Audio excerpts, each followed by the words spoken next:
I've been doing this for a long time, but I understand that like I am just one voice and we are stronger as a collective.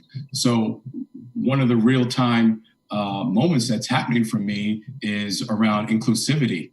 We see Black men and women, gender nonconforming and trans Black folks that are dying in these streets right now. But white people are seeing it, and then they're joining the movement. So when we talk about inclusivity, we're talking about all of those groups, right? So I want us to get that right, get us on the same page, and welcome both folks in who are righteous and who are about real change to be a part of it. Amen. Amen to that.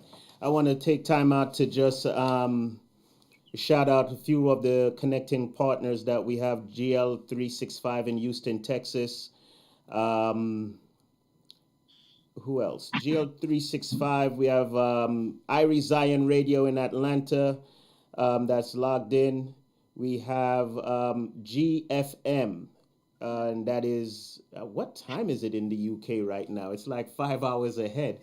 We have GFM logged in, which is the Praise Machine. It's 96.6 FM in Gloucester, UK. They got us on lock. So I want to say thank you to all those stations. And HMSS, he was just in the chat room just now. He's off to bed. That's His Majesty Sound System there in the UK. Also, the UK is very proactive as far as what we are doing here. They're very vocal and have reached out to us on many occasions to let us know that they got our backs. So I just wanted to shout them out. To both of my guests tonight, ladies and gentlemen, I got Andre Richardson with me and Chelsea Miller, both activists within their own rights. Let me ask you, a lot of folks is sitting on the sideline saying, oh, this is going to die down. Just let them work themselves up and wear themselves out. And by time 4th of July comes around, this will be all subsided and it's back to business as usual. What do you guys have to say about that? Chelsea, just by nature, I'm going to allow you to go. I'm allowing you to you don't want to. Yeah, I know. I'm pretty sure you saw me over here smiling like, wow, what a beautiful thought. And I will call it a thought because that's exactly what it is. Because what has happened in reality, and I'll take a step back. So a lot of what you're seeing on the ground are youth organizers who, before there was a George Floyd, there was a Trayvon Martin. Yes. Before there was a Trayvon Martin, there was an Eric Garner. Before there was all of that, there was Tamir Rice, right? And so I'm painting the picture of the fact that a lot of youth organizers at the time when the Black Lives Matter was reaching its pinnacle during those times, we were still in school. We were underage. We couldn't go out and really voice our activism and our struggles and amplifying the message of what it means when we're talking about protect, save, and amplify and honor, right, the Black body and rectify the systems that have been created to shackle us. And so what we are seeing right now for a lot of youth activists is a triggering of trauma, right? We are re-triggered and we are taken back to a place where we remember when we were still in school and needed our parents' permission to go out and take the streets and protest. And so I am not a kid anymore. And I am blessed to also be surrounded by other activists and organizers who also have lived through that moment, have developed the skills to strategize and understand what's next. For Freedom March NYC, we were created as a result of the fact that a lot of the narrative around media in New York City at the time was around looting and rioting last weekend. If you go back to the articles, if you go back to press, that's all they were talking about. Right. So it was Black women organizers who took to the streets and said, we're going to change this narrative. We are going to organize nonviolent protests in New York City so that people can come out. And that's exactly what we did. And we centered the message. And before you know it, the narrative was shifting. Freedom March NYC is now in the process of becoming a youth-led civil rights organization for our generation here in New York City that will have an impact across this country. And so we are mobilizing efforts, resources, and putting in the work. And just like Freedom March NYC, I can name so many different organizers who are out here thinking about sustainably how to support this work. So to that, idea and that myth that it's all going to go away by July 4th, first and foremost, it can't, because guess what? November is coming up, and the beautiful date of November 3rd, where someone's going to be unseated. And so that is what we are going to be working on. And so it's not a question of whether or not the movement will continue to happen, because it will, and it will happen sustainably because there are organizers who believe in that. But the piece is whether or not people are going to pay attention. Are you going to choose to pay attention when the cameras turn off? Are you going to choose to amplify the voices of those who are on the ground when the media decides to change the story? If you decide to do that, that is on you, because you have witnessed enough. And if you decide to be silent when you know that there is still injustice taking place, then you are complicit. And so that is a decision that individually each of us have to make. But I know, and I know so many organizers that have chosen to stand on the right side of history and will continue to do this work, even when the media and the cameras turn their cameras, their narratives, their articles, however you want to twist it off. Indeed, indeed. Wow. I share the same sentiments. The thing is, we have seen, I think we have squandered our vote. We have squandered our purpose as far as voting is concerned, because we have been beaten up so much that we have seen wherein, we vote and we put someone in and they say all the right things, and then they get in and basically just defecate all over us, right? Thank you so much, and just pat you on the head and just keep it moving. Mm-hmm. And, for most of my thinking is like, okay, we're going to have a change of guard. How do we hold the new administration feet to the fire to make sure that it's not business as usual? Andre?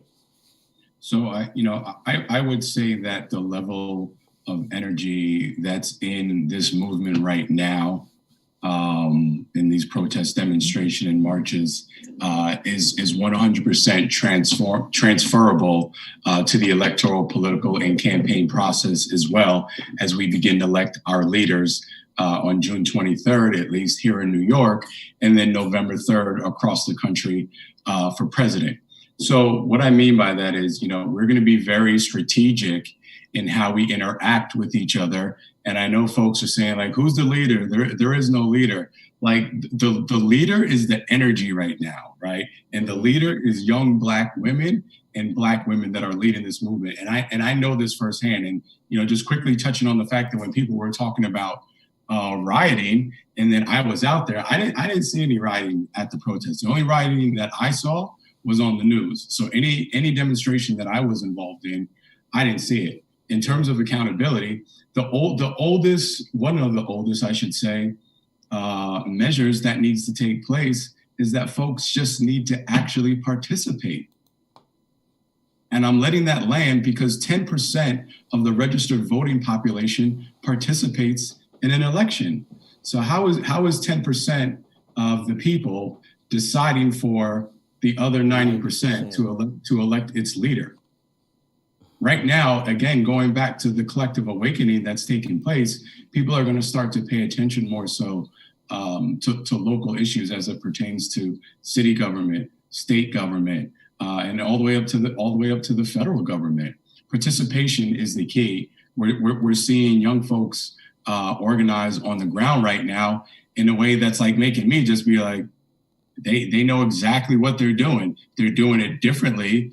And I can't believe I'm even putting myself in another category. We're doing it, but I've learned to accept it, as what I think was, we got 2 ears and 1 mouth, which means we should be listening twice as much as we're talking.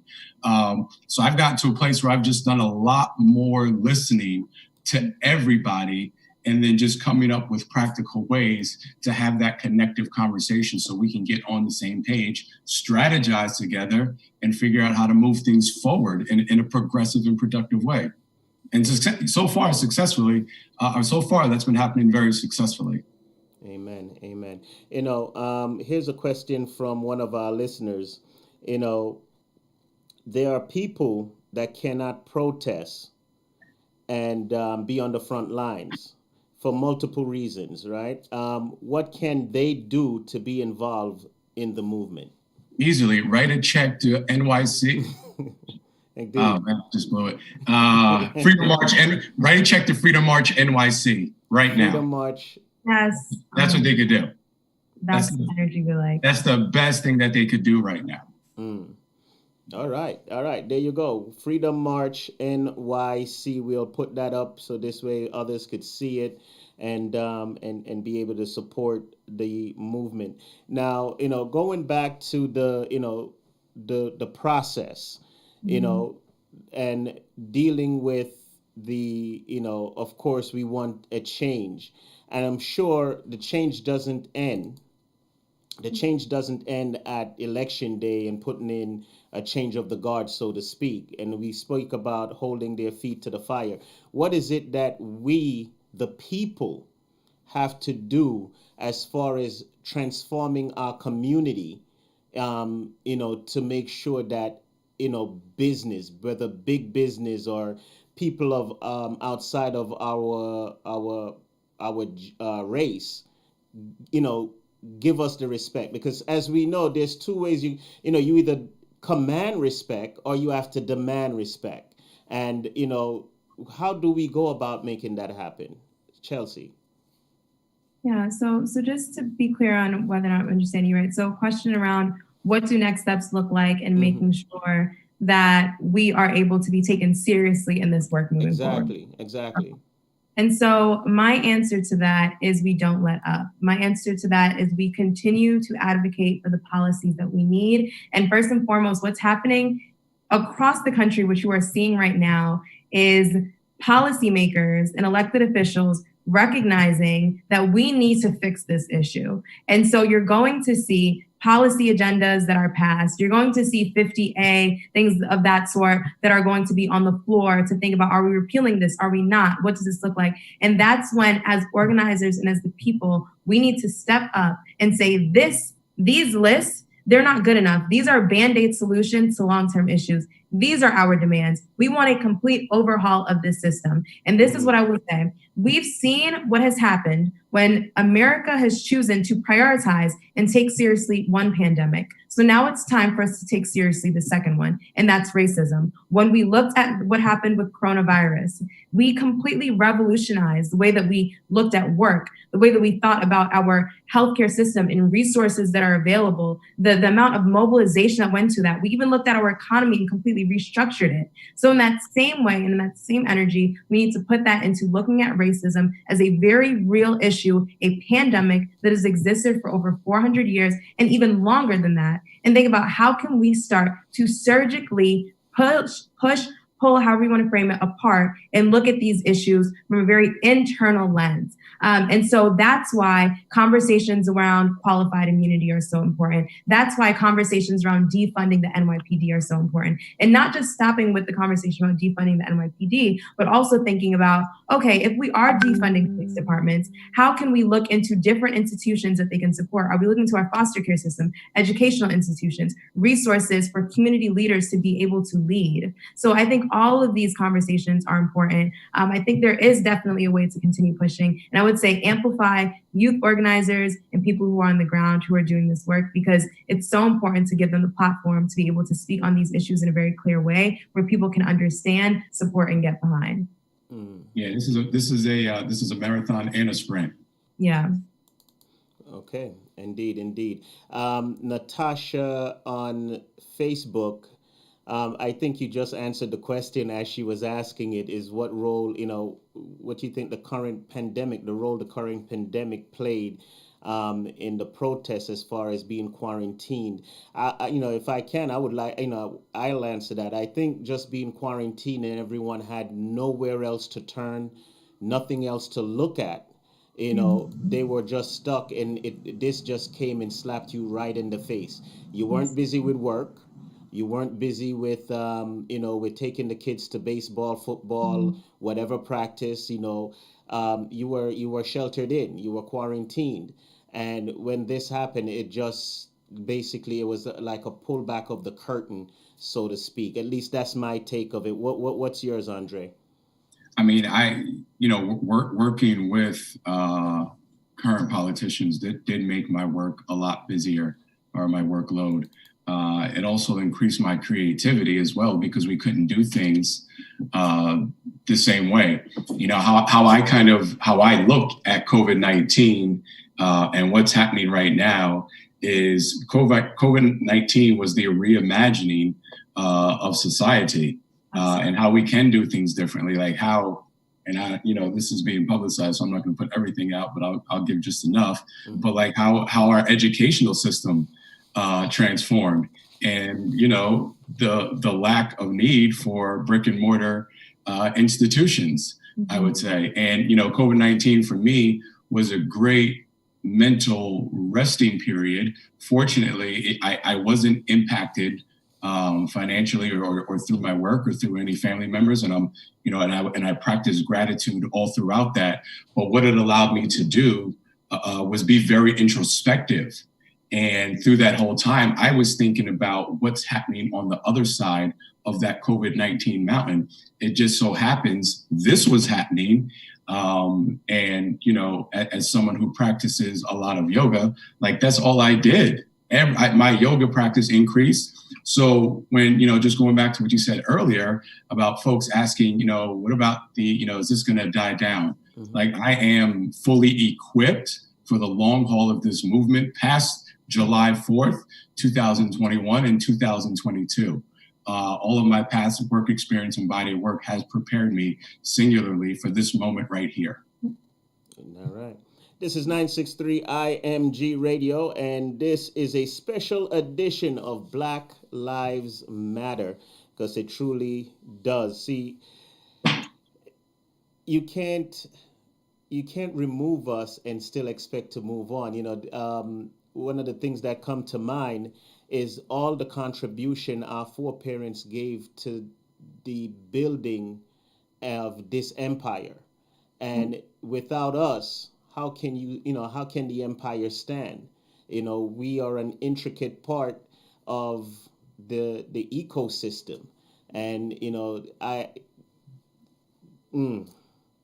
let me just go on to one of the questions that was asked, because see, I don't want to interject myself in here. This is all about you guys. And, of course, that, I am fully on board. More on education, though. How do we change the way education is funded solely by, private tax dollars to a more equal, collaborative? Because, we have seen wherein, of course, if you're not trained correctly, if you're not taught equally, just from that level, the bar is moved. Wherein in our lesser communities, we're going to be, all right, we got to deal with that. In our lesser communities, we see that, even from an educational standpoint, that it's just not fair. How do we deal with that? As far as funding is concerned? Yeah, so I'll pass this one to Andre in a bit, but the biggest thing that I will talk about is the school to prison pipeline, just because I think you can't talk about criminal justice reform without really interrogating what it means for us to have a very hefty budget that is put towards policing our children, right, in schools. And so I think that when we're thinking about the education system, there's the element of funding that needs to go into making sure that our education system is full, equity-wise, when it comes to the resource and the opportunities that our kids have. And it's not just about books, it's also about opportunities to learn and see themselves. It's about understanding financial freedom. It's about really having some of these conversations and exposure to what it means to be an integral part of the conversation and to amplify the voices of the next generation coming up. But I would also say that we have to look at the ways in which at a very young age, we already expose our kids to the criminal justice system in a way that makes them seem as though they are deviant, right? Inherently deviant, and shift that narrative to show kids in an environment where they can learn as healthy as possible. And so that's one of the key issues that Freedom March NYC is focusing on in New York City, because a lot of schools in New York City, there's metal detectors, there are school police officers, there are all these ways in which kids are taught to be in jails before they're taught to even be in a school system to learn. And so that is the first conversation for us on the level of education and criminal justice reform in that intersection. Amen to that. Amen to that. And then just piggybacking of what Chelsea said, the Department of Education needs to sever ties with the NYPD. Full stop. They're scheduled to spend $325 million right now. And you know, that's an amount that can be put actually into the education system, right? You're talking about private dollars. To me, that sounds like charter schools. And, you know, I don't want to have like an education debate right now or talk about that because the singular focus is police and criminal justice reform. But I do believe that parents should have the right to choose where they send their child to school. But, you know, just bringing it back to police reform, it's about breaking that relationship. It's about getting to the root of all of these systematic racial injustices that exist within our educational system, like the one I just discussed, like our criminal justice system, like our healthcare system, right? Because, you know, we're going to have to, and again, going back to the longevity of this movement, we're going to have to take on 10 fights at a time. Yep. We're at that place right now, and I think, you know, between myself and my peers and Chelsea and her peers and people older than me and younger than her, we are fully prepared to do that. Absolutely. All right. This is 963 IMG. You know, a few things come to mind. You know, we talk about systematically defunding the police department and reforming the educational department. You know, some folks may be looking at this as a two-edged sword in the sense that, you know, you separate the police department from the school system, and then you have one of those, you know, dudes come through and start shooting up schools. You know, how do you then deal with that? Yeah, so I'll say this. So what we are saying is that we want to think about how do we reimagine policing in and of itself. That doesn't mean that community policing or community protection, right, or organizations can't form that are specifically connected to being in schools where they are making sure that students are protected. But at the same time, that doesn't have to be the NYPD. That can be community safety officers, right? It doesn't have to be connected to the NYPD. I think that what has happened is that we've tied policing to something that exists outside of the community. And I think that's my biggest issue with policing, because oftentimes it is people who go into these communities, it's officers who don't understand the culture, don't understand the community, don't understand what it means, right, to exist within this space. And so immediately, it doesn't matter who you are. It doesn't matter what you're wearing. The black skin on you automatically labels you as a target. And for us, it's time for us to start seeing our kids as kids again and not as criminals. And it's important that we're able to change that narrative for them. And so I don't think that we should assume that in taking the police out of the education system that we're not protecting our children. I think the conversation then shifts to, okay, well then what do we do to protect our schools? Which is a very valid question, because we know the severity of what's been happening with school shootings. We're not taking away from that narrative because it's an important one. But the NYPD isn't the be all end all of how we can protect our kids. And then I would also just add that, you know, we can never approach a situation from a place of lack, right? Mm-hmm. We have to start to recondition ourselves. Going back to what Chelsea said, we have to reimagine the way we do things. You know, if we were able to have quality education in every neighborhood, we wouldn't even be talking about safety. Mm-hmm. If we were able to have quality jobs in every neighborhood, we wouldn't be talking about safety. The reason that we're constantly talking about safety is because we're really talking about the equality gap right now. Exactly. Between Black folks and white folks, primarily because white folks have had a 400-year head start. So until the root, so always just going back to the root of it, which is systematic racism and racism as a whole, until we're willing to address that, then we'll be having these conversations about NYPD budgets when the real conversation is like, how do we level the playing field? Like, yeah. That's the conversation. Let's talk about equity. Exactly. Indeed, I agree. We're going to take a quick break. We're going to get back to some Box of the Writer. And I'm going to come back and I'm going to talk to Chelsea about Freedom March. I need some more details on that one. All right here at 963 IMG. CK Production. Whoa, yes. Whoa. Yeah, freedom.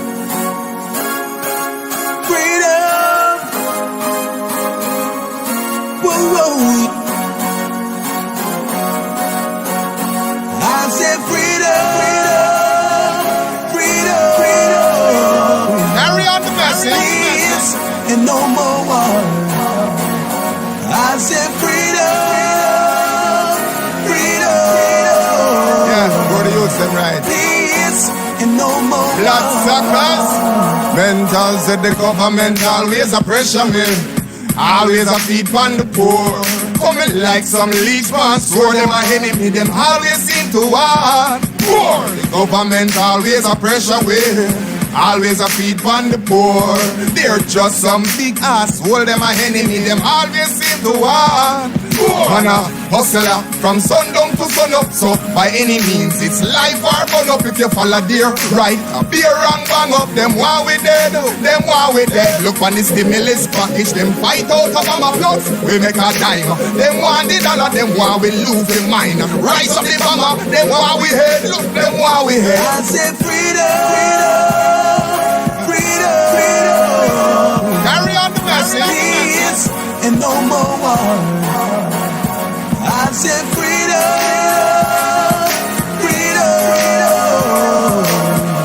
Peace and no more war. Your shackles and chains still remains the same. Look at the life we're living.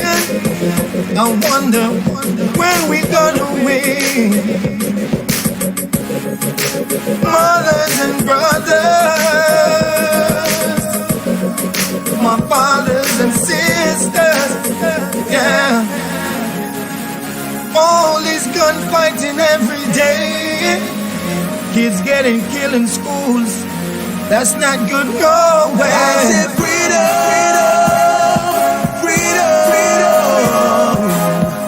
Peace and no more war. Carry on the message. I said freedom. Peace and no more war. What we see on TV, I'm not buying it. The same we're defiant, a species of violence. The real tyrants are teaching false science. The truth is they keep the real history in silence. We were kings and queens of the land till the extended hand pull us in their plan. Caught up in a trance, they lying to the public, destroying civil rights. I wonder why we like it. Still some are blind, living like puppets, and the young have no knowledge of Harriet Tubman. Before we were hustlers, they called us spear chuckers. Went from back of the buses to athletes they discussing. It's still rough for the stress we roll up. It's unjust, but we learn to adjust. For us, we knew informed of the team, not upset by any means. Now we live in Martin's dream.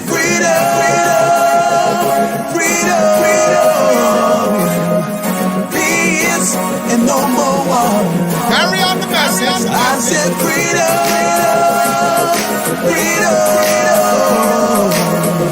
Peace and no more war. Black people, the biggest thing in the slave trade. From the west coast of Africa, the European raid. But North America, them come and get paid. Them take the young, the strong, the fast, and the brave. And we have worked them plantation and our women has made. In a captivity, to the Most High we prayed. It never answered to us because of him we disobeyed. The masters and the dogs sleeping at the bed. Why the slaves sleep at the barnyard or the shed. The same place the animal fed. Them took a lot of our women to bed and make bastard children instead. Change your name from Kunta and call us Fred. Remember Abraham Lincoln, how he did assassinated? A man snuck up from behind and shot him in the head. The country became discombobulated when them find out, say, Abraham Lincoln did dead. with the abolishment of slavery, North and South became divided.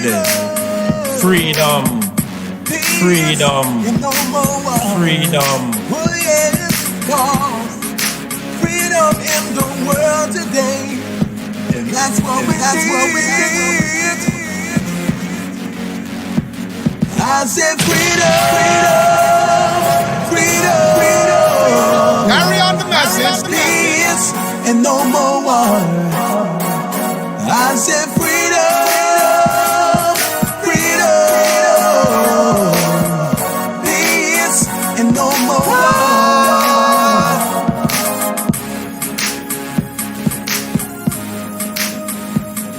963 IOG, that is Boxer the writer.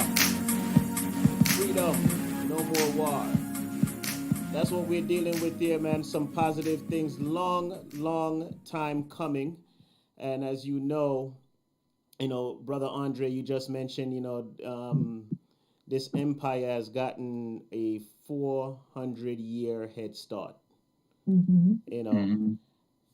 come from this little island where, we put out some speed runners like, Donald Quarry, Yusef Bolt, and them type of. I say, yeah, smile.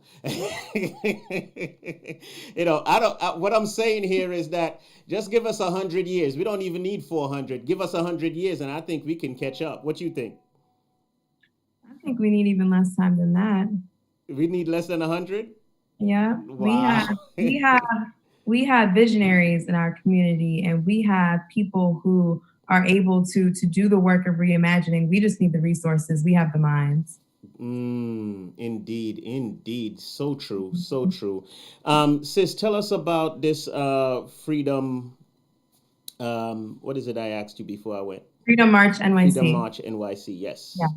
So we are a youth-led civil rights organization for our generation, and we focus on the protesting piece, helping youth to understand how to mobilize around nonviolent demonstrations, especially youth on the front lines who are trying to do this work. How can you actively pair protesting with also policy change? So we're getting ready to launch our 5 to Freedom policy platform, which is going to be 5 key issue areas that we are proposing to policymakers around changing the narrative and also making sure that we are thinking about the system as a whole. We're talking about education, everything from criminal justice reform to education, to really looking at the intersections of these types of conversations. So we're super excited to launch that. And one of the biggest things that we need as we're mobilizing on the ground that we're talking about is resources and amplifying the message. If you can't come out and you can't protest and you can't physically put your body on the line, because we know that it's a very real thing. Some people have children, some people are elderly, some people have disabilities, right? All these things are very much so real. Then support the movement through amplifying the message and giving us the resource to the work, because we don't need other people speaking about our lives and decisions. If the youth are the future, give us the mic and give us the seat at the table to make the decisions that we need to make about our futures. Wow. Indeed. There is a lot of large corporations in our community. And, I don't know if it's because they're forced, but there's a lot of corporations now coming out and now in support. All of a sudden, like they have an epiphany and a come to Jesus moment, right? Mm-hmm. How do we hold their feet? Because they have the big bucks. We have spent our economic dollars with them. How do we hold their feet to the fire in now giving back and helping the organization? Yeah, that's an awesome question. So I will say that it's important to call people out and call industries out and challenge them and make sure that we are using our voices, especially as a collective, because one thing that companies value are their consumers, are their customers, is the dollar, is their bottom line, right? That's just reality of it. And so we need to make sure that when we're talking about protesting, coming up with strategies to protest, we're also understanding the economics of it. So there was a campaign that was recently launched called Pull Up or Shut Up, which was for brands in the beauty industry to essentially publicly report their diversity and inclusion numbers on all levels of their companies. Otherwise, people would start boycotting their businesses. By the next day, over a dozen companies started reporting. And by this time, I think over 100 companies have actually reached out to the organizers, have reached out to the person who created the campaign, sharing their numbers, but also stating how they're reinvesting back into the community. What I will also challenge companies to do is not do the half efforts and just the research of, okay, what is my competitor doing? What are they donating to? So let's donate to that organization. But thinking about how can you amplify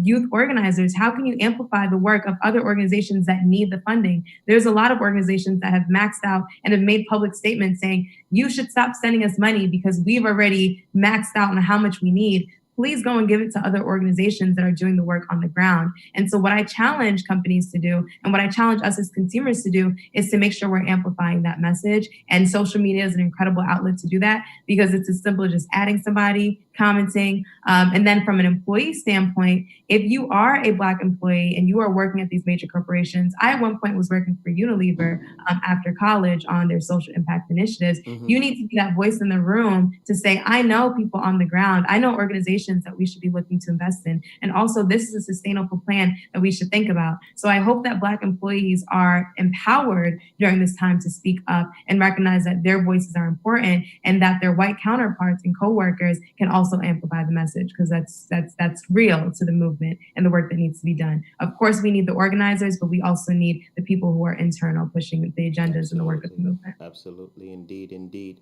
963 IMG. I am just, you guys probably didn't hear. I wanted a panel of about 3 white dudes because I wanted to have that conversation. But my social media director said, no, knowing how I am, I'm not giving that to you. So she gave me you guys.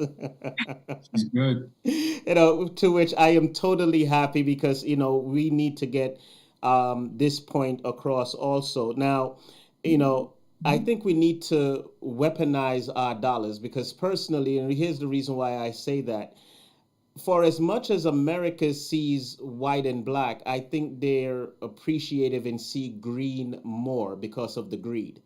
I think all of a sudden you become a good Black boy or a good Black girl because you have the green. And if you don't have the green, you're not looked upon the same way, right? How do we weaponize our dollars? Because I know there is a protest or a boycott coming up in July, wherein we're boycotting or protesting, utilizing our dollars in the marketplace. Is that enough? Andre? So there's and I wish I knew exactly what it was called, but there's a divest campaign that's going on right now where folks are taking their money out of these traditional corporations and putting them in Black banks. So that's one step. One thing I would also say is, obviously the most basic thing you can do is support Black businesses.